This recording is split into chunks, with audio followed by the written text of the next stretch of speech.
Sanksionet amerikane mbyllen rafinerinë e vetme në Serbi. Vučić përballet me krizën më të rrezikshme energjetike në rajon. Aleksandar Vučić, njeriu që manovron mes lindjes dhe perëndimit me mjeshtrinë e një ekuilibristi politik, ka rënë përfundimisht në grackën që vetë ka ndërtuar.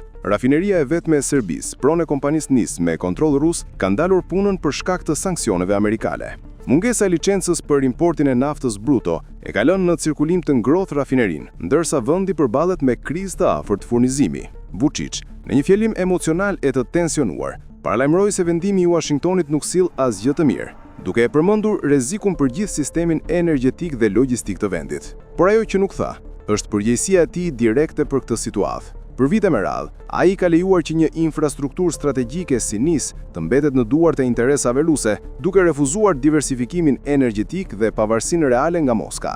Tani, pas dyerve të mbyllura të rafinerisë, qëndron hija e një aleance me Rusinë që po i kushton Serbisë jo vetëm ekonomikisht, por edhe diplomatikisht. Kriza e nisur në Pančev nuk është çështje e Serbisë. Ajo është kamban alarmi për të gjithë Ballkanin perëndimor.